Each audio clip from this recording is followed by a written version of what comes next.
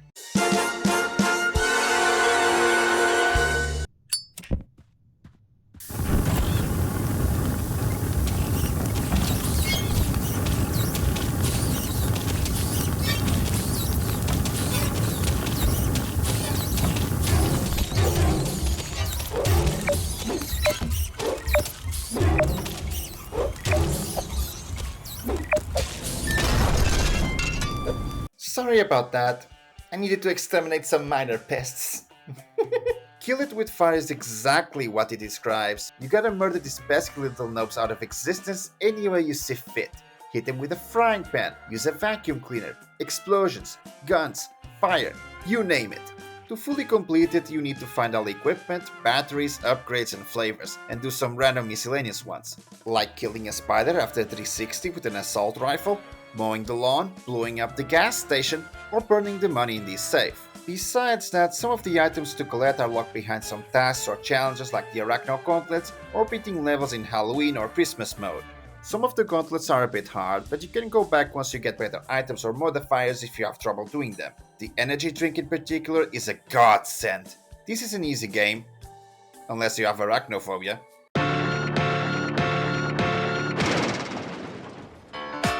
Scarlet Nexus is a hack-and-slash JRPG, where the human race has developed psychic abilities and is threatened by otherworldly beings called Others. I think this game is very underrated, the combat is great fun, and the amount of possible combinations you can do by matching your abilities with your companions gives you a lot of freedom with how you want to tackle combat.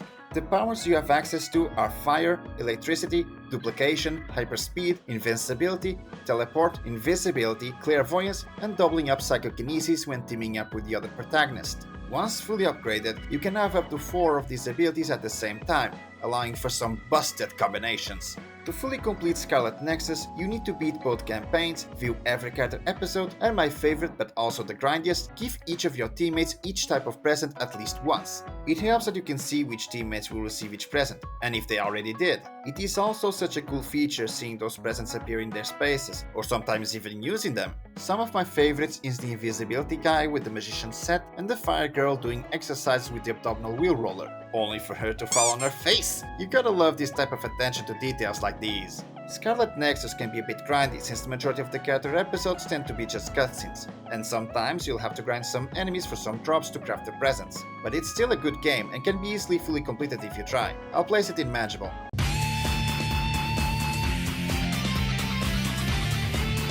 I remember getting the platinum in this game on my old PlayStation 3, so it should have been easy to do, right?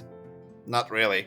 From the start, Storm 2 takes a while to fully complete due to the single-player campaign. In addition to all the side quests, you have S ranks to achieve, level up all friendships, buy all tools, collect every ninja card and collection item, and get all the titles. The titles will be the last achievements, simply because it requires almost everything else. It might as well be the Get All Achievements achievement. Among the titles, the most miserable one though was the online, since you need 50 wins and 20 losses to unlock some of them. Not to mention that place is a desert, so you better find someone to help you there. And even then, 100 games total between the two players so both can get their 50 wins title is a huge time sink, because this netcode sucks! In addition, the S ranks that I mentioned can be troublesome. Some of the story missions are easy, some are challenging, and some, calling them unfair, would be an understatement.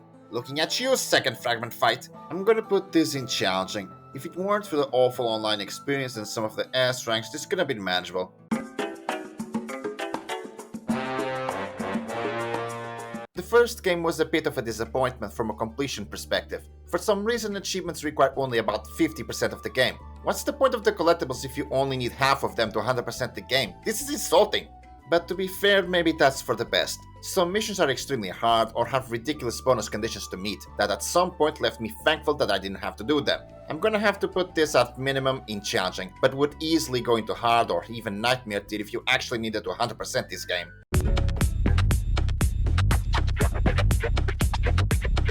The third Storm game was a similar experience as the second one, except for one thing. Getting all S ranks is an atrocious task, simply because of a single mission, the final mission. This stupid thing, I swear it was created for a completely different game. Having multiple enemies on you at the same time is plainly cheating. You can try to fight one of them, only for one of the other morons to hit you from nowhere, and it doesn't help that you need to keep your health high for the S rank. At least the rest of the game isn't as bad, with the only remaining thing of note being the mission battles, which are essentially just normal ones with some sort of condition. But goddamn, this game is 100% going into the nightmare tier on that final mission alone.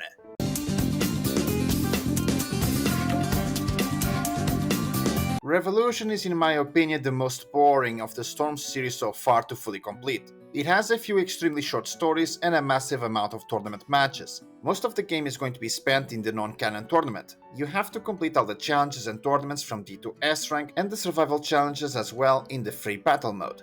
Repetition is the name of the game. There's not much here, unless you really like arena fighters. Have to put this next to the other Storm games in challenging, simply due to the huge amount of repetition you have to do.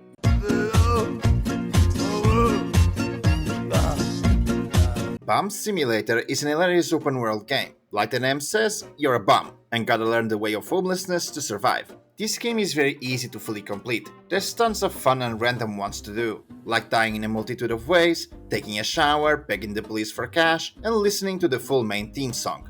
The only ones that take a bit of going out of your way is to find all the feathers and blueprints and complete all the side quests. And do keep in mind, there's one that is missable, which is How Dare You, for trying to interrupt the villain's monologue during the final mission. It's a fun game, but an easy one. Marsupilami Hubat Adventure is another 2D platformer that I added to my collection, and it has everything you'd expect from the genre. You got collectibles in the form of the feathers in the main story and dinosaur eggs in the DLC, dojos to find, which are akin to bonus rounds, time trials, and even a hard mode for the DLC stages. I enjoyed my time playing this game. The difficulty was respectable. Not too easy, but not too hard. Particularly the last area in the DLC area were more challenging compared to what I was expecting. I'd even go as far as to say that it's a hidden gem. As for achievements, the ones that stand out are Olympic Champion and Global Warming. Olympic Champion requires you to get the gold medals in all the time trials, which can be quite tricky as some stages are hard to navigate when you need to go fast. That said, the times are often very generous. The majority of the stage you'll likely get the gold medal on your first completion. It's the not dying part that will test your patience, particularly the DLC stages. And staying on the topic of DLC stages, global warming requires you to collect all the claw medals by beating all of them in Cataclysm mode, aka the hard mode I mentioned before. In this mode, all stages are now flooded with lava, alongside obstacles and enemies now being way more frequent and difficult to get through. Fortunately, this mode doesn't have any collectibles, so you're free to do things at your pace and you can die as many times as you want. But as an extra challenge to make things a bit more interesting, you can try to do them without dying once to get the gold variants of the claw medals. You'll need at least to do that once for this is fine achievement, but this is completely optional, although it does make the progress screen look very nice. Manageable tier. It's a fun platformer.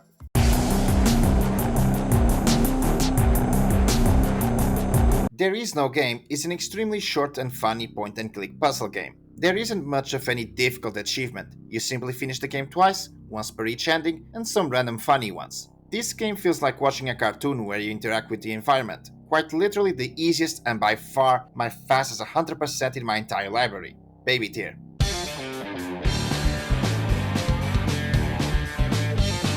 LEGO City Undercover is an open-world game where you control Chase McCain 2 years after he was exiled from LEGO City. You learn that the criminal that Chase arrested in the past has escaped, and now it's your job to catch him again. The game itself can be divided into 2 sections, the hub world, LEGO City, and the actual story levels. In both there are collectibles to find and challenges to complete in order to 100% this game. Out of the collectibles, the one I advise to immediately go after are the special red bricks. They unlock various cheats that make exploration and challenges way easier and convenient, especially for some of the disguise challenges and collecting 4 billion LEGO studs. LEGO City Undercover is one of those hidden gems for me. I absolutely enjoyed it.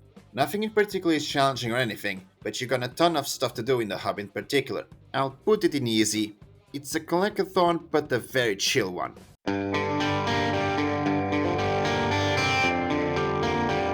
Oh boy, this one's a doozy. The Forest is a survival game with some horror elements, and to be frank, a buggy mess too. Frequent frame drops, physics shenanigans, and sometimes things just don't work. I mean, just look at this deer, it's practically asking me to end its miserable existence. But you got some real nutcrackers of achievements to fully complete this. Spelunker requires you to explore all the caves, Get Closure requires you to find all the missing passengers, Vegan to beat the game without ever killing a single animal, walk 50,000 steps after you find the pedometer for Step Master, Don't Save the Forest for cutting 1,000 trees, and the real kicker Bad Father, which asks you to survive for 100 days. Each day is roughly 25 minutes, assuming you skip some hours by sleeping, making it around 40 hours total of playtime. Cutting 1,000 trees can be made easier by using the chainsaw or explosives to speed things up, but waiting 100 days is just too much.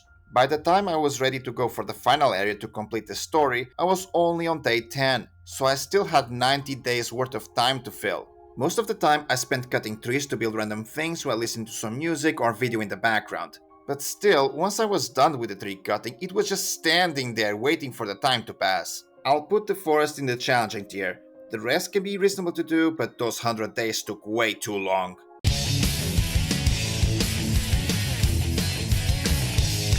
Sonic Adventure 2 sucked to complete. For this game you gotta collect all the 180 emblems. For a majority of them you'll get them by completing the story, finishing all the extra 4 missions in each stage, doing the racing minigames, and finishing all 3 boss rushes. But the final ones can only be obtained by doing minigames in the Chow Garden and completing all stages, including their extra missions with an A rank. Let's start with those. In Knuckles and Rouge's stages, except for the final mission of each, the locations of the items you need to find are completely random. So you have to keep retrying and retrying, hoping they spawn in better locations so you can get enough time bonus and bonus score to get that A rank. And the hard mode, aka the final mission, puts the items in some of the most awkward and difficult locations, like the cages that can only be broken by grabbing an enemy bomb in the pyramid, or below one of the small planets in one of Rouge's stages with the clunkiest gravity system I've ever seen. Those items require stupid precision to grab them. Sonic and Shadow, while the speed you can achieve is fun and enjoyable, when you are trying to rush for the time trial missions or for the time bonus, the camera and the physics sometimes cannot keep up with you. And this shows on the Space Colony stages, especially with the rails when you need to switch between them. Tails and Eggman, while the least difficult, still had some moments where the camera just didn't want to cooperate or the targeting just didn't work. Finally, the racing stages with Tails and Rouge. Trying to do them without crashing once or touching any of the cars was way more difficult than it needed to be. But the worst part of the game though was the Chow Garden. As I said, some of the emblems can only be obtained by winning the Chow minigames, and you need to raise enough of your Chow stats so they can win those for you. You actually do not control them during these, you only act as a cheerleader to motivate your Chow to use a bit of the standard bar to run faster for a bit, at the cost of not having much stamina later. There's also some that can only be played by a Hero Chow or a Dark Chow. Also, these things are horrifying. I don't know how people find them cute. Just look at this thing, why is it smiling like that? It's like it's planning to assassinate me and my family. The amount of times I entered a stage, grabbed 10 stat boost items and came back to give to my Chow were way too many. I know there's apparently a bug so that the item doesn't get consumed so you can infinitely use them to raise the stats, but I couldn't reproduce it, so screw me. If it were just the A ranks it would be a hard tier, but the Chow minigame solidifies it in the nightmare tier. Just keep those things away from me, please.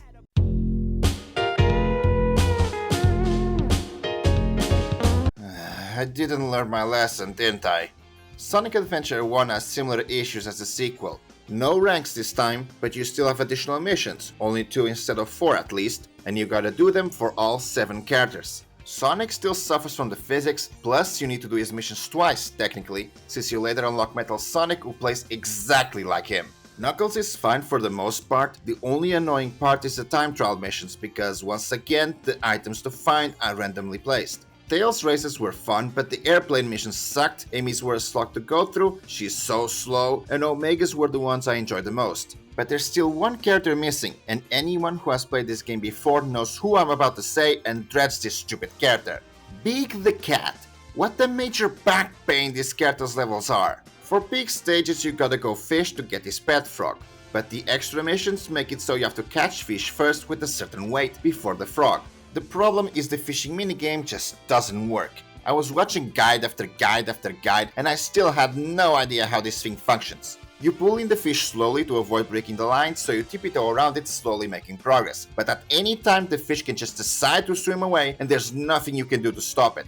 I kept getting angry because I kept thinking that I was doing something wrong, but no, this is just completely random, which only made me angrier. These fishing missions were the most frustrating part of the whole game by a mile. But I was still not done. The director's cut added new missions to do with all the characters. Majority of them were easy, but there was a single one that was a giant kick in the balls. The one where you got to chain jumps in the ramps by the end of the snowboarding stage so you're able to touch a line of rings high up in the air. Focus on the word touch, because you actually can make it so you go above the damn rings, and if you fail, you gotta do the whole snowboarding section again from the start. I lost count of how many times I retried this, and I dread to know that number.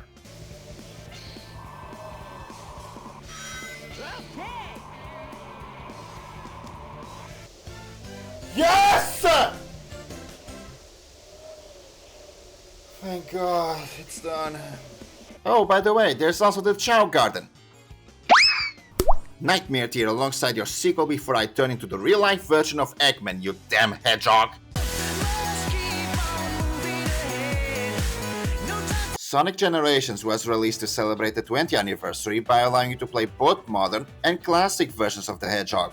Shamefully, this is an awful PC port. In the time attack menu, it would often crash for no reason, and during the normal game, it would randomly freeze for a few seconds before moving on, which was extremely nerve-wracking when it decided to do it at the most awful of times. At least it doesn't have that stupid Chow minigame. Onto the actual achievements. First, you need to finish every main stage with an S rank, which can only be done by completing them as fast as possible with a good amount of rings and not dying a single time. Still, they are easy to get once you know the stage well. Next is to complete the 90 extra missions, which vary from simple races, collecting rings, mini-games, platforming challenges, and many others. Some can be annoying, but most can be done in a few tries. Collect every hidden red star ring in the main stages. Each stage has 5 of them hidden somewhere. Sometimes these can be in awkward positions that might require some restarts, but nothing too outlandish. Beat each main stage in time attack. Super easy one since you don't even need to get an S rank. Just finish each stage and this will be done. Just watch out for the crashes whenever you return to the main menu. Finally, the one that definitely reserves the hardest spot in this game, beat the final boss without ever getting hit by his attacks.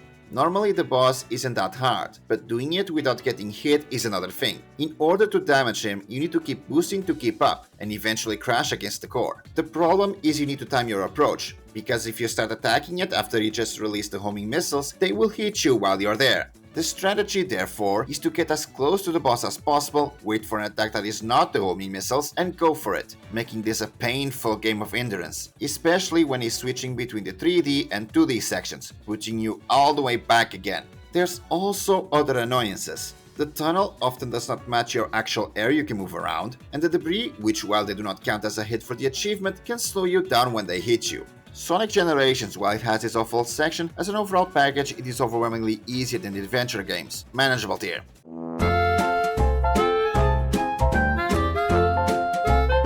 An hilarious sandbox game where you play as old people. The world just hates you and wants you to die. No, really, the mere act of just bumping someone got me a bitch slap from pretty much anyone that isn't another kindred withered soul. And some lunatics were even trying to throw me into a boiling cauldron. Respect your elders isn't in this world's vocabulary. The physics and mood of this game is just loony. And the absolute mayhem you can cause without little trinkets you can collect and find took a few shekels out of me. You can tie anyone to a balloon. You can use a fart-powered jetpack. You can mutilate yourself until you're nothing but hips. You can walk around in your birthday suit. Ride a scooter with way too wacky controls. You can feed a shark, go for a stroll in a park full of landmines, and many, many others.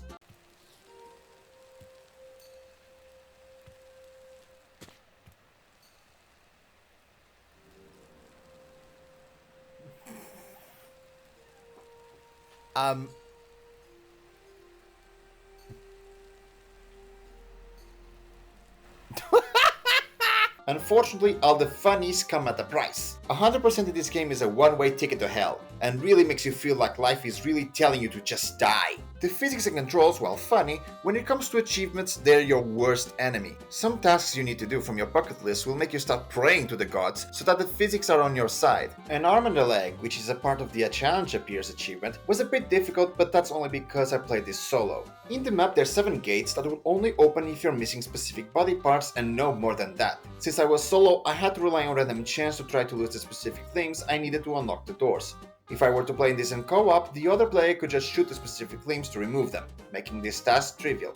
However, the worst offender by far in this entire game was the Prime Deliverer task, which automatically makes the achievement being progressive the hardest one for me, as it required this as part of it. Prime Deliverer has you use a forklift to place boxes into 3 crate slots in the map. Sounds simple, but now picture this. We already have loose controls with the forklift, that you might as well be riding a bull, but then add the physics on top and it becomes infuriating. It's extremely awkward trying to align this thing, even worse when NPCs or other hazards get in the way. Out of the 3 locations, the worst was no doubt the one in the docks. It is an extremely tight passage for the forklift, making it hard to turn and put myself into correct position. Plus, you have a chance that you'll instead fall into the water, forcing you to restart. But then there's also the NPCs. These guys could run into the forklift and just straight up yeet it away, especially the policeman and the idiot with a hose. You can technically kill them, but they eventually respawn, and the policeman respawns instantly. So this tiny section becomes a race against time as you deal with crazy physics, a tight space, and NPCs that can undo all your progress. By the time you finish this game, you'll want to send your own grandparents to a retirement home. Nightmare tier.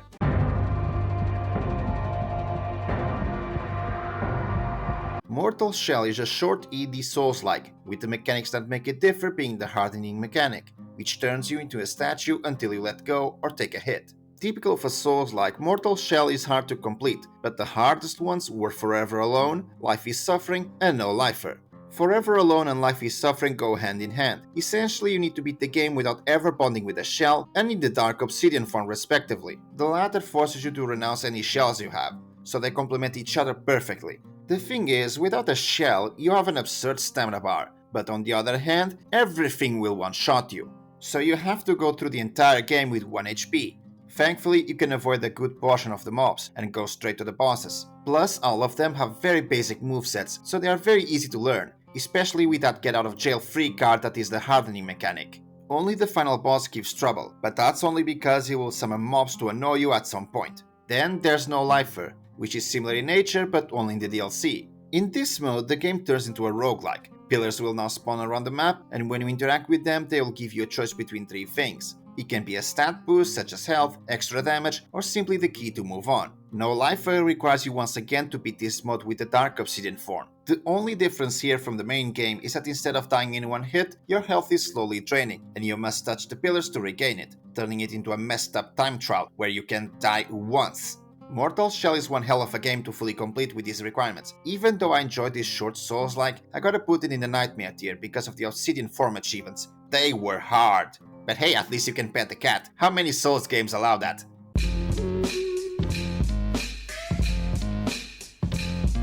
Sleeping Dogs can only be described as Grand Theft Auto if it took place in Hong Kong. You take control of Wei Shen, an undercover cop that is infiltrated in the Sun On Yi, one of the gangs running the city. This game takes too long to 100% due to being an open world game. However, if you're looking for a game that is like GTA but not GTA, then I recommend this game. It is quite enjoyable. But back to the achievements.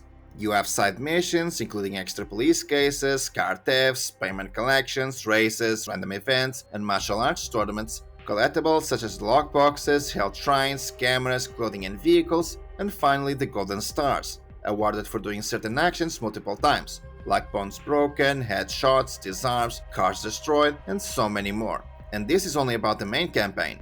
There's also the two small DLC stories that take place chronologically after, Nightmare in North Point and Year of the Snake, both with their own side missions and collectibles, although at a smaller scale, but will still take a few hours to complete each of them. No particular achievement stands out, except maybe Ultimate Fighter, which requires you to level up the trial level to max. I kinda messed up a bit by not using clothing that boosts the experience gain, which ended up forcing me to replay missions by the end of the story. It wasn't easy getting a higher score to earn that missing XP, I can tell you that. Otherwise, some of the other achievements are just tedious due to how long they are, especially the Golden Stars. Challenging tier.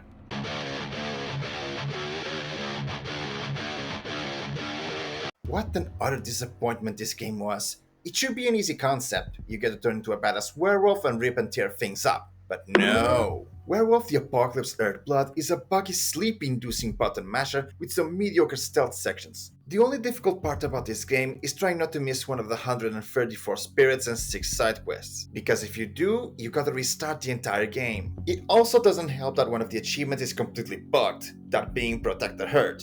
For this one you have to finish a level without killing a civilian. Usually those being the scientists that cower in the corner whenever a fight starts. If you kill one of these, you cannot get this achievement for your save file ever. And I'm not talking about the save file matching each save slot. There's a separate one that tracks your achievements and you need to delete that file if you want to fix this glitch. It's a shame because I can see a good idea here, but damn did they crash the execution.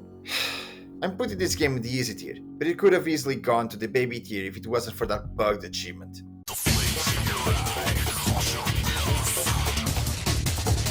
The original trilogy of Devil May Cry games were a mixed bag. The first and the third were fun to go through, but the second game, wasn't as enjoyable. I get why they say it's one of the worst, if not the worst in the entire series. That helicopter boss fight alone was a joke.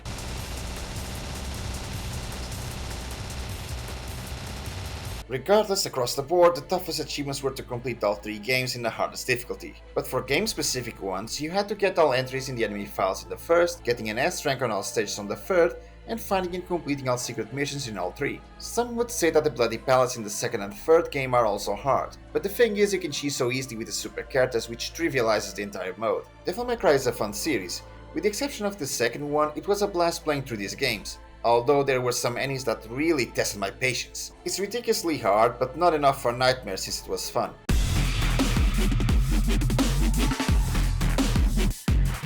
The reboot of Devil May Cry by Ninja Theory wasn't exactly a home run for the fandom of this series.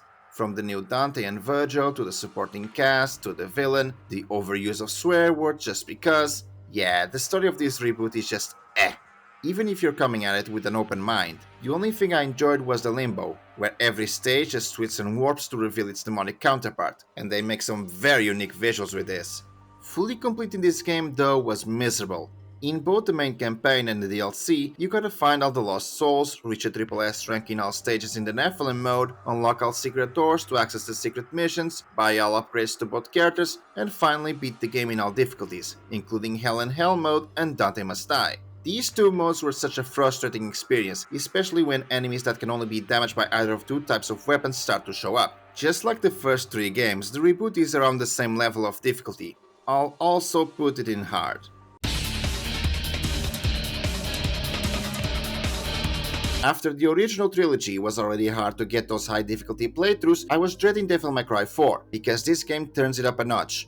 Compared to the original trilogy and the reboot, this entry does not only ask you to beat the game in all difficulties, but also to get an S rank in 5 of those. To do so, you need to finish each mission as quickly as possible, accumulate enough style points during combat, and gather all the red orbs you can find.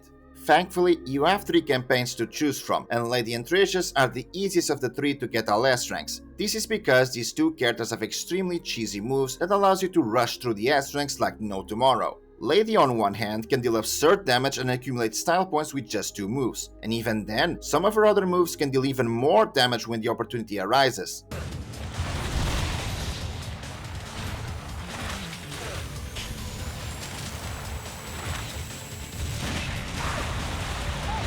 Trish on the other side can throw her sword boomerang-like and stun-lock almost every enemy in the game. This then allows her to use her charged bare hand moves that deal massive damage. And for the enemies that cannot be as easily stunned, such as the bosses, her Pandora laser can be used as a last resort to take out a chunk of their health. With these 2, it was just a matter of time to get all S ranks. I even got some on my first try and managed to get myself stuck at one point due to a bug.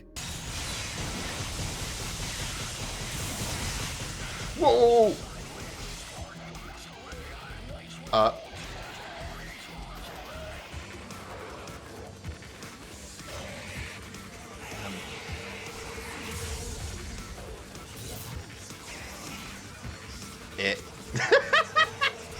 got stuck! Oh my god!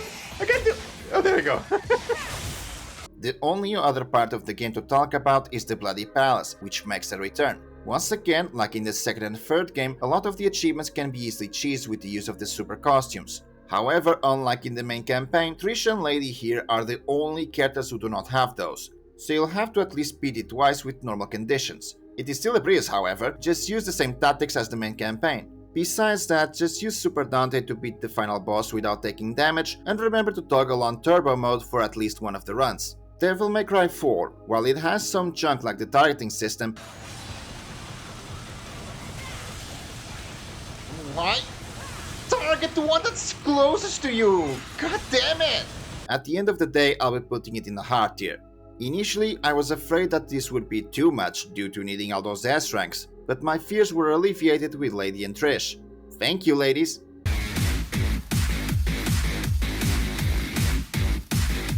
God damn it, why do I do this to myself? If you thought the 4th game was hard, then you're not ready for the 5th.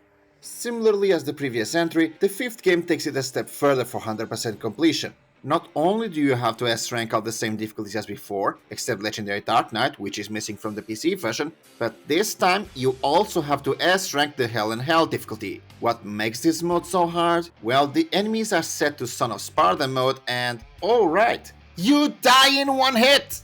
I have no doubt in my mind this requirement makes it the worst game of the entire series to fully complete. For starters, in order to S-rank, you must stay in the S-style rank or higher during combat as much as possible. This means only doing mandatory fights to not affect your average score and abusing the camera to use X-taunts, which when fully done will grant you an immediate S-style. By the way, the stupid targeting system makes a return, and just as before, it has a tendency to screw me off. So in order to get all of these without breaking your controller, you'll have to cheese sometimes. The missions are split into Nero, Dante and V. These missions are by far the easiest to get the S ranks. Since he summons his familiars to fight for him, it is often extremely easy to go through an entire stage without taking damage. And since a no damage run grants you a 2x multiplier, this will guarantee the S rank. The only time you'll have to change your strategy a bit is of course in Hell and Hell mode. These familiars will also die in one hit, so the only way to succeed is to manipulate the camera. If you don't know, the Devil May Cry games have a system that makes every enemy that is not on screen to become extremely passive. If you turn on the auto system and look away, you'll be able to have your familiars safely attack without getting killed. Sure, it's not exactly a thrilling experience, since you'll most likely be looking at a wall majority of the time, but at least it works. Nero for me is the most honest of the 3 characters. There's some cheese in the mechanical arms you can equip. but for the most part, you'll actually have to fight your way through a good portion of his missions. If you use the time stop and Buster Arms together, you'll be able to one-shot any non-boss enemy in the game. This is extremely important to deal with the enemies like the Furies, who will absolutely ruin your rank. Beyond these very specific moments, the rest is just skill and abusing the X taunt as usual. Finally, Dante, the king of cheese. Mr. Cowboy here has access to a very special hat, Dr. Faust. This is the most broken weapon in the entire series. And what does it do? You pay your way to victory. This weapon literally uses your red orbs as ammo, and the damage this thing does is off the charts. Just like with the X taunt, if you take advantage of the camera, you'll be able to easily go through almost all of his missions without losing a single point of health, easily granting you the no damage multiplier for the S rank. Yes, you'll have to farm for the red orbs, but the payoff is so worth it. Hell, even bosses become a joke against this, because you can drop a meteor on them. But notice I have been saying almost all missions. Missions 8, 10 and 12 are the holy trinity of pain in this game. Mission 8 is a Nero mission, and unless you're a god, beating this mission without taking damage is impossible, since you're supposed to lose to the boss a second phase. This in turn means you need to do extremely well to get high ranks during the fights to compensate for it. Mission 10 is also an awkward one. Uniquely, cheesing with the hat only will not be enough for the S rank, even with the no damage multiplier. So just like Mission 8, you'll actually have to be good with Dante to make up for that. And lastly, Mission 12. This one is difficult for a different reason. At the very end of the mission, you will start a boss fight in your Sin Devil trigger mode. And you need to time your attacks just right so that Dante recovers fast enough from the end of this mode to avoid the boss attacks. The problem is no matter how much I press the button simultaneously or correctly, it is simply up to luck if the correct move will come out. Just imagine going through the entire mission and then right at the end you lose to something stupid like this. It's infuriating. Also, this homing tentacle attack can piss off. Thankfully, after those 3 missions were done, the rest went down shortly after. But I was still not done though. Of course, the Bloody Palace was the only thing left, and I must say, after all those S ranks, I was so thankful it was as piss easy as the previous games. Once again, just use the super costumes and you'll beat it without the characters easily. With Nero, save the time stop and Buster Arms for the Furies and other annoying enemies. With V, you can be completely invincible by mounting Nightmare, and with Dante and Virgil, spam Sin Devil trigger. Devil May Cry 5, while definitely a fun game in a casual setting, when going for completion, it's easily Nightmare tier worthy. Let's see how they top this when they release the 6th game.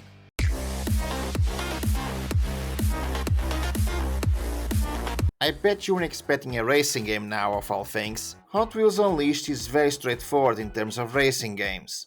Drifts give you extra fuel for boosts, and the rest is just driving skills and knowing the tracks.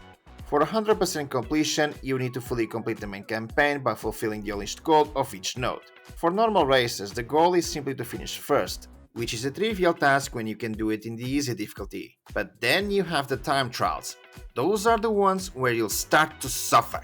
For those, you have 2 times to beat, the normal one, which will simply allow you to progress to the next node, and the aforementioned unleashed goal, which is an even shorter time to beat. Those second times are unfair. The majority of them I managed to finish frequently with less than a second of difference, and for the harder ones, even with shortcuts, it was still too close for comfort. It was legitimately tiring, especially when the physics just decide to screw you over sometimes for no reason.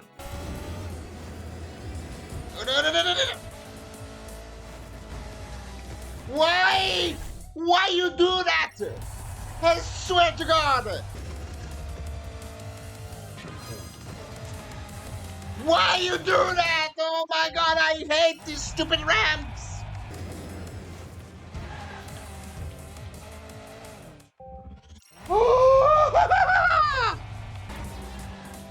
No, my God, stop! It was going so well, and then you have to do that. Hell, I'm not gonna make it. I'm not gonna make it. I'm not gonna make it! Yeah, expect a lot of situations like those. Beyond that, the only things missing are to beat a quick race with the AI set to hard difficulty, which you can easily do by abusing shortcuts, and gathering a cumulative 25,000 gears and 100,000 coins. What is it with games making achievements for absurd amounts of currency? Gears and coins can both be obtained from completing nodes in the main and DLC campaigns. In addition, the former can also be obtained from dismantling cars, and the latter from selling them and completing quick races. By the time I was done with both campaigns, I was still a good amount away from the goal, so I spent some hours just repeating a short track in quick race mode to gather coins, which I then used to buy boxes for cars and then dismantle them for the gears. It's super easy to do, it just takes a bit of time. Hot Wheels Unleashed is a decent racing game, but it is a hard tier. Completing those time trials was a kick to the head.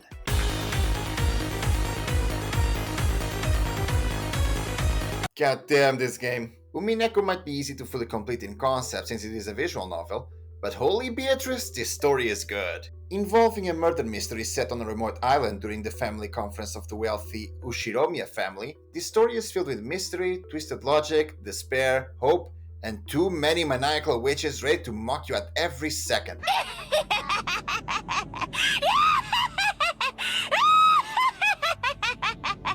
Going through this story, I have to recommend at the very least to install a mod to restore the voice acting, which is missing from the Steam version. And believe me, you don't want to miss the amazing voice lines, especially with characters like Beatrice and my absolute favorite, Furudu goddamn Erika.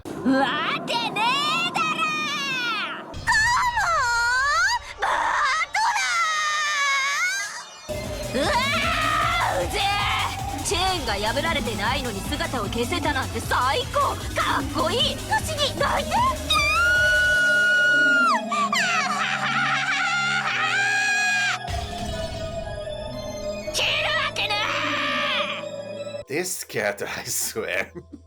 Besides actually finishing the story, there's only a few miscellaneous achievements, by messing around with the menus, getting all questions right in the final episode, and witnessing both endings. At the end of the day, I have to give it to the baby tier though. It's like watching a movie. A very, very, very long movie, but still a movie.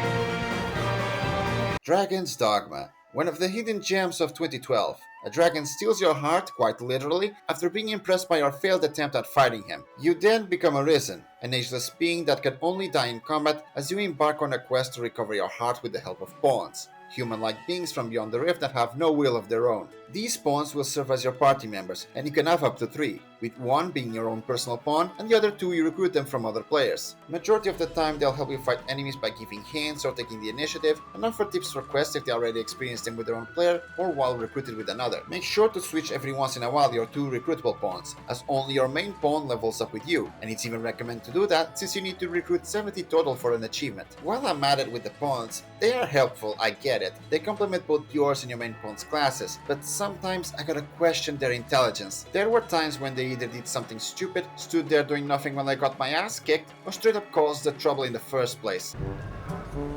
I can't see sh**. What the hell is this spell? What did you cast?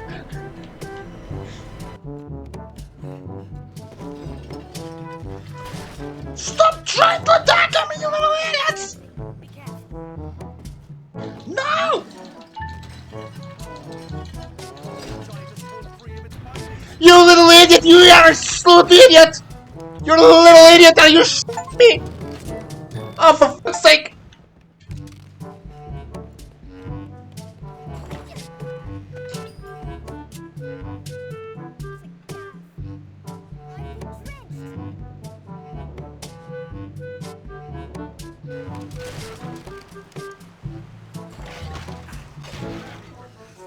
Coming to help. Arisen, I am at your side.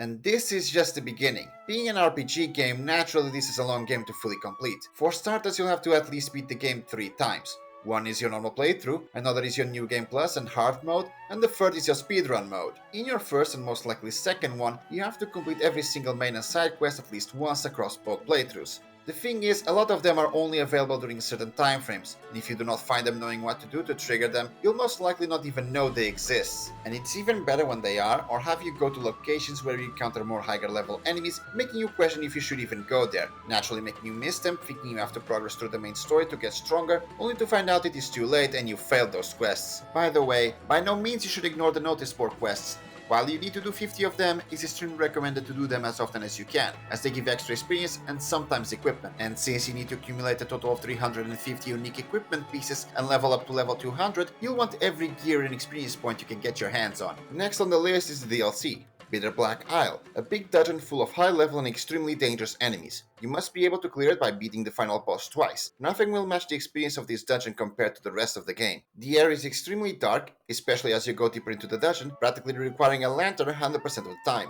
I mean, look at this area near the end. Now that's some advanced darkness. It's also unnervingly quiet at times.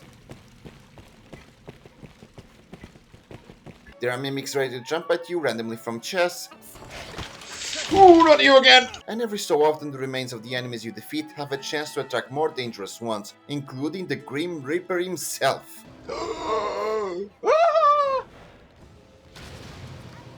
No, not you now!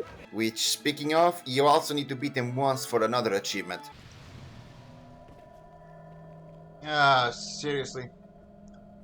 Now, this area might seem hard, and it is if you are not prepared, but depending on which vocation you choose for your cat and your pawns, it can be a nightmare. As such, the vocation I recommend is Assassin. Oh boy, this class. Assassin has access to this busted ability called 1000 Kisses. This will be your win button. It shreds through enemies' health bars like butter, especially if you're targeting a weak point. But the best part is being able to use a bow and therefore the cheese with the blast arrows. These things are broken. It's very easy to stunlock almost every single enemy in the game, trivializing even the DLC's final boss. Hell, even death. I managed to get this moment where he kept gaining and losing aggro, getting stuck in a loop as I comfortably finish him off from afar. These babies are the reason why I'm gonna be forever an assassin in this game, and will always bring a full stock of blast arrows anytime I go to Bitter Black Isle. The last part to mention is the speedrun mode. This is simply an extra mode that makes a copy of your current save file and challenges you to try to finish the game as fast as possible. Obviously, you should only go for this after you prepare everything in your main save by placing the fast travel points in relevant locations and getting items in advance to skip certain sections. All items you have will be fully available, and nothing will be deducted or added to the main file once you're done with the run, so feel free to abuse all boost items and overpowered stuff to finish the game as fast as possible. As a warning, do not start a speedrun if you're in a hard mode playthrough. One thing the speedrun does change about your file when you finish it is that it changes the difficulty back to normal, so don't go and ruin your progress. Overall, Dragon's Dogma doesn't hold your hand, especially at the start, but once you do get across a certain threshold, you can become so strong that not even the high-end bosses can do much to you.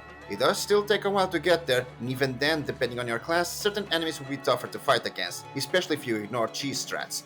Looking at you, Living Armor. It's a game I'll highly recommend to play if you're a fan of these types of RPGs. I'll comfortably put it in the challenging tier.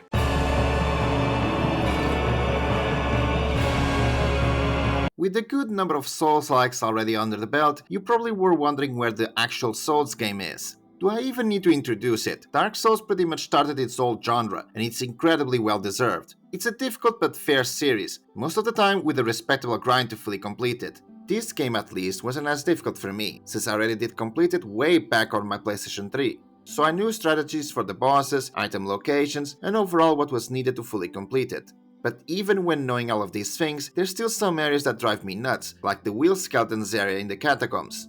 To fully complete Dark Souls, there's 3 categories you'll need to fulfill.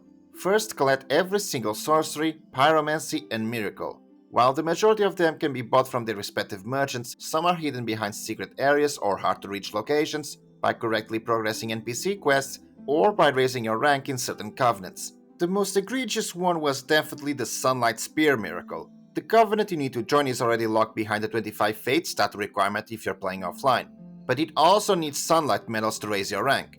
While there are a few that can be found as items around the game, you'll need a total of 10, and the only other way to get them is by either summoning the NPC Solaire for some boss fights and have him survive, summoning other players or be summoned yourself to help with boss fights, or rarely as drops from these bugs in one of the late game areas. And this is only so you can have the option to get the miracle. To actually get it, you need to offer the final boss a soul to obtain it. It is without a doubt the hardest of the spells to get, especially since it is the only one across the entire spell arsenal that is New Game Plus exclusive. Next is to beat the game twice for both endings, one by linking the fire and another by abandoning it and becoming the Dark Lord. Both can be obtained regardless of choices in the playthrough, but you do have to go for the Dark Lord path anyway, since it allows you to meet the Serpent in the Abyss, which you need to do since he is the leader of one of the 9 covenants you need to find. The third and final step is to collect every rare weapon. There are 4 types. The ones you can find as loot by simpler exploration, as rare drops from certain enemies, off channelers, the ones earned by cutting specific bosses' tails, and the boss weapons. These can only be crafted by using their respective boss soul as one of the crafting materials. As expected, you can only get these souls by beating their respective boss, and to no one's surprise, you can only kill each one once per playthrough. Problem is, some bosses have more than one weapon, which means it needs another run of the game to get them all. Most can be crafted into 1 or 2, but there's only one boss in the entire game, DLC included, in which their soul can craft 3 different weapons. Sif. This doggo is the reason you'll have to start a third playthrough to get them all, assuming you didn't miss anything previously. But thankfully, by that point, I was already so OP, I was shredding through the early game, so it was reliably fast getting to Sif and speedrunning to the smith to craft it. Dark Souls is definitely a difficult game to 100%, but it is enjoyable to complete it and gather everything. In fact, I even went the extra mile and got everything from the DLC, even though nothing in there is required for 100%. All 4 DLC bosses were defeated, their weapons crafted or cut, and every item was collected. The DLC is definitely one of the best parts of the game, and it will be criminal for me to at least not try to complete it. At the end of the day, I'm gonna end up putting Dark Souls in the hard tier. The game can be clunky at times with the hitboxes and the input delay, but damn is it is satisfying when you finally beat those bosses that were giving you so much trouble.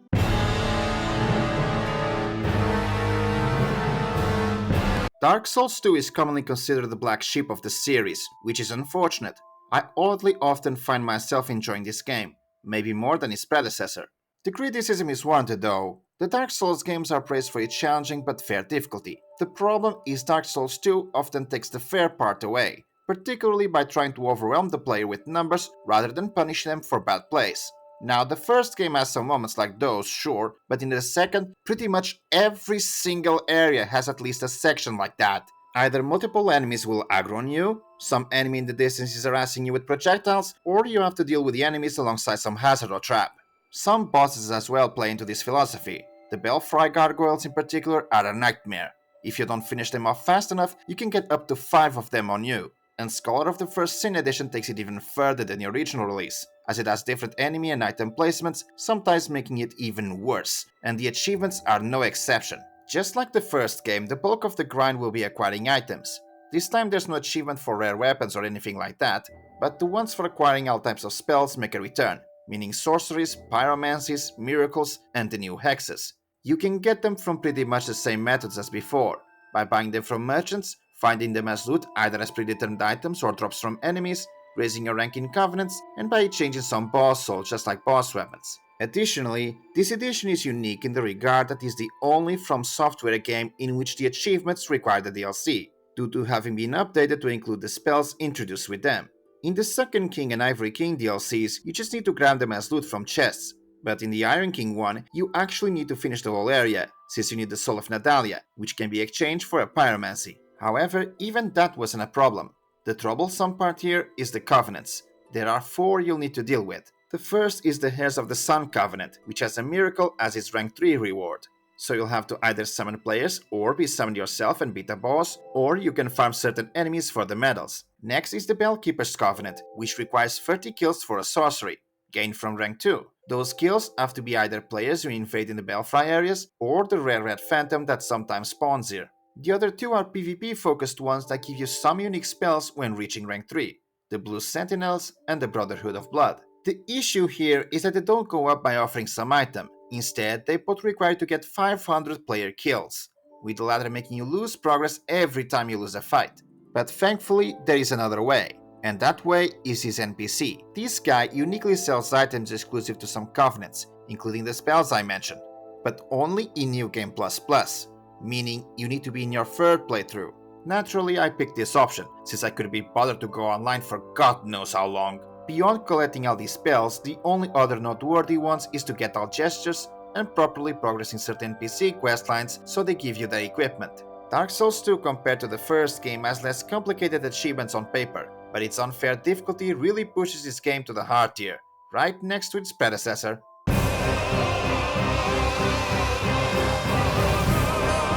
This might be a hot take, but I don't think Dark Souls 3 is the best of the trilogy. When it comes to gameplay, I think this game was trying way too hard to imitate Bloodborne. The bosses are usually fine, but the mobs? Jesus Christ, it's like they are drunk on coffee. The amount of times the game will throw entire squads or ambushes on your way is ridiculous, and this wouldn't be much of a problem if a majority of the enemies did not have multiple hit strings that conveniently allows their friends to jump in on the fun. People complained about the ganks in the previous game, but this one doesn't fare that well in that department either. Another thing of note is the queue-up roll system. While this existed in the previous games, in this one I swear they dialed it up to 11.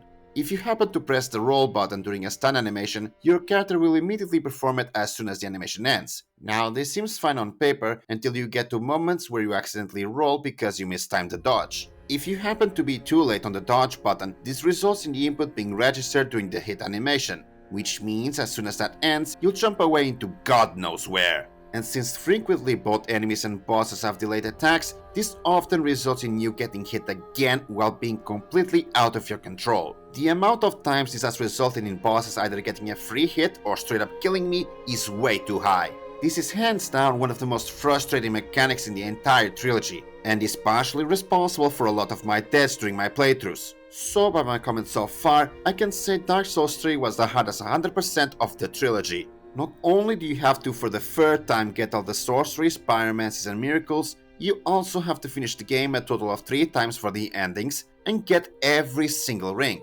including their upgraded variants. As per usual, some of the spells and items are locked behind the covenants, and the drop rates for the rank up items are atrocious. Even if you maximize your luck, the rate at which these things drop is still too goddamn low. And worst of it all, this time there's 6 covenants to grind for, so enjoy going sometimes half an hour without seeing a single drop. And let's also not forget that the upgraded variants of the rings only start to show up in the second and third playthroughs, and they do hide the little buggers very well, to the point I'm sure I would never been able to find some of them without the guide. Dark Souls 3 is going into the hard tier next to the rest of the trilogy, but it is damn close to Nightmare because of that stupid covenant grind. So we finally made it to the end. Only one game left to talk about. I wanted to leave this last one to the end because it is quite special. Fully completing this game was easily the hardest one in my entire completionist journey, so I think it is fitting that I would cover it last. Well then, without further ado, the last game is...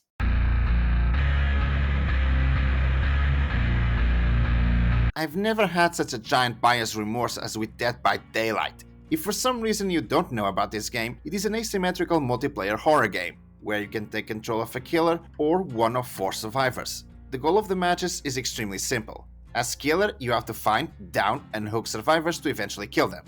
And the other side must remain alive for as long as possible while repairing 5 of 7 generators to open 2 exit gates to escape. To achieve this colossal of a completion, you'll have to play and master every character and deal with some of the most cruel RNG you'll ever see in a game. Where do I even begin? How about the adept achievements? Characters in this game can equip up to 4 perks to help them during matches, and each character has their own 3 unique perks that can later be taught to the rest of the roster. The adept achievements require you to successfully win a game using only each character's personal perks. As killer, you need to kill all 4 survivors, and as survivor, you must escape. As of the time I'm recording this, with the exclusion of the Stranger Things characters whose achievements were repurposed due to losing their license temporarily, there are currently 37 killers and 43 survivors, making it for a grand total of 78 characters. So in order to get all achievements in the first place, you also need to buy every single character. And considering licensed ones are paid with cash only, you'll have to give a heart attack to your wallet for this.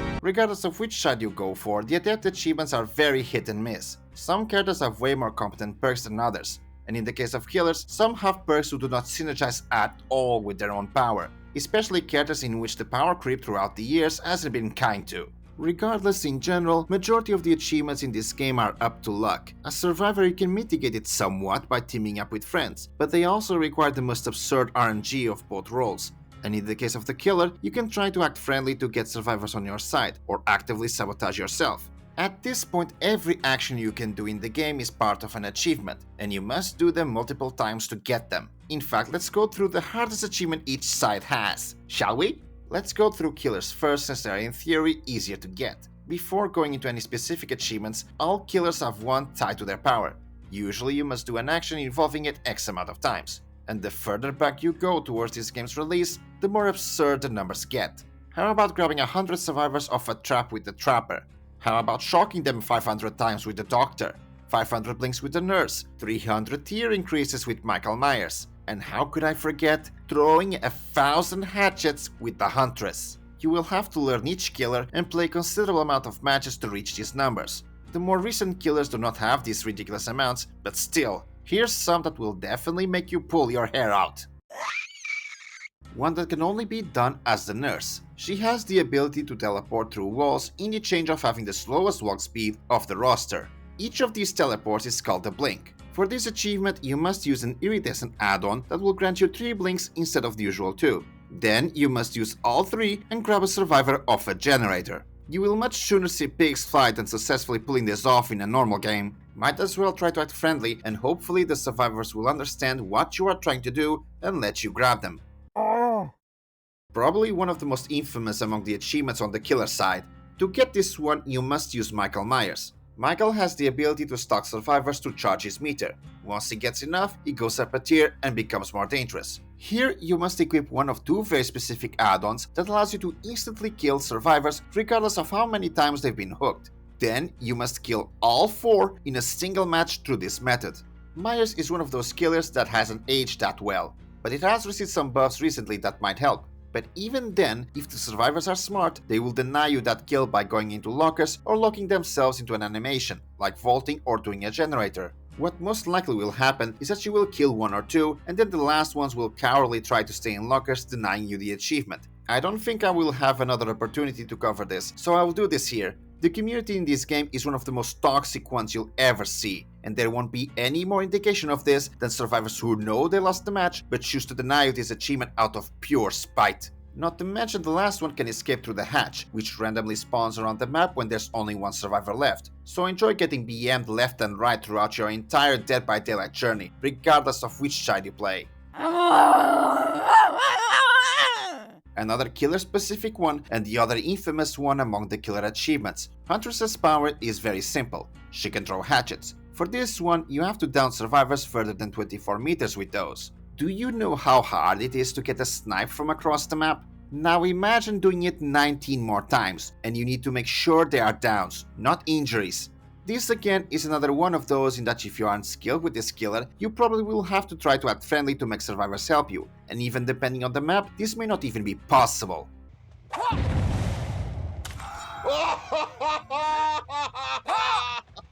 Now let's go to the survivor side. Unlike killers, these characters do not have any unique powers or differences between each other besides appearances. So other than the adepts, there's usually no reason to go around switching between them once you unlock their perks for the rest of the roster. But when it comes to achievements, Survivor gets the short end of the stick by far. The RNG required for some of these achievements is madness-inducing. Like I said, you can indeed call it back a bit by teaming up with friends, but you'll still be overwhelmingly at the mercy of the game, the killer, and your teammates. Since I'm going on about RNG, I might as well cover the map achievements as well. Majority of the maps have one that requires you to finish repairing the generator in the main building and then escape.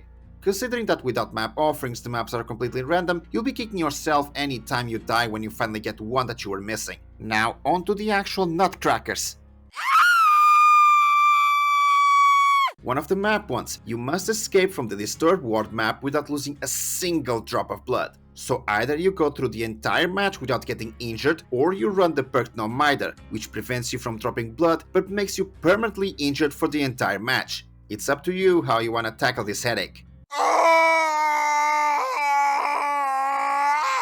An achievement that suffers from time more than anything. This originally was designed with one of the perks that came with Bill from the Left 4 Dead series, but since then the perk had a completely new effect that doesn't help at all with this achievement. To get this one, you must be the only remaining survivor, finish a generator before the killer finds and closes the hatch, and then escape through the exit gates. Now, not only do you need to be in the worst possible scenario by being the only one left, meaning all your teammates are dead, you must have a generator ready to pop as well, be able to hide from the killer, since generators obviously do not complete by themselves, and then hope you can open the exit gates in time to escape. The only way I even got this was because the killer was merciful and let me leave.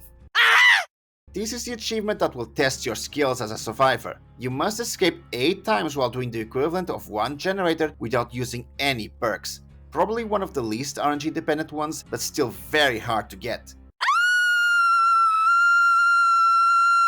When it comes to BS RNG, Bless You is up there. For starters, you have to be running a specific type of perk called the Boon, that allows you to bless totems to create an area that gives benefits to survivors. For this achievement, you must bless Hex totems. Hexes are a type of perk that killers can use. They are often very strong, but if the totem is found and destroyed, that perk will be disabled for the rest of the match. So here's the kicker, there's no guarantee the killer will even bring a Hex perk to begin with. Plus, blessing a Hex totem takes twice as long as a dull one, and you better believe the killer will be protective of his Hex. And for the final nail in the coffin, you must do it 20 times.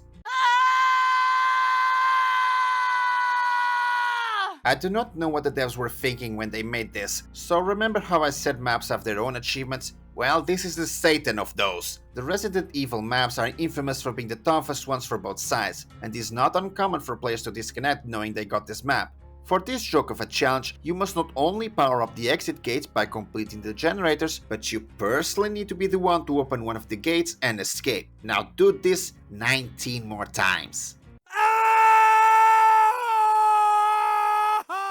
This might be the most outrageous one. Bless You is a kitty compared to the hellhound that is this achievement. So for hand-eye coordination, you must get matched specifically against Vecna. You know, one of the growing number of 38 killers. But then you must open special chests, hope you roll a 20 to get the eye or the hand of Vecna, and then successfully escape after using it at least once. So on top of needing a specific killer, you need to roll a 1 in 20 chance and then be good or lucky enough to escape the match. For me, this one was easy because I was playing when this killer got released, so I got matched with him very often, giving me plenty of opportunities to get this achievement. But newer or returning players won't have that luxury. So enjoy dancing with Lady Luck, and by dancing I mean stepping all over you. And that is it. I've pretty much covered all the notorious ones, but remember, not only are there a total of over 200 achievements to collect, but this number will only keep growing anytime they release new characters, and they don't show any signs of stopping anytime soon. Fully completing Dead by Daylight is a life commitment. This will only stop until either you or the game dies. If you want to keep that luscious completion ribbon, you need to keep coming back every 2 to 3 months or so to deal with the new DLCs. I'll put an end to this journey with the most obvious nightmare tier ever. So that is it. 100 games fully completed. Honestly, when I decided to make this video, I didn't think I'd actually make it this far. It was interesting to say the least. Once again, thank you so much to my friend Lemon Fizz, her Twitch link is in the description, go check her out, and also to members of the Twisted Winds server. We're a small group of achievement hunters and they gave me some amazing feedback. If you want to join, I'll leave a link as well down below. We do monthly challenges to complete games, the server itself has achievements, and there's some aspiring content creators as well trying to start their own achievement hunting careers. Drop by if you're interested. As for me, I'm not really sure where to go from here. I might try to start my own videos about my future completions, or leave it here. Maybe one day I'll do this again when I reach 200 games. Wouldn't that be something? Okay, I've rambled on long enough. If you made it this far, thank you for watching. I'm sorry for my amateur editing skills, and if you end up joining us on Twisted Winds, maybe we'll speak to each other soon. Now if you don't mind, my backlog has been growing a bit. Bye, and Merry Christmas!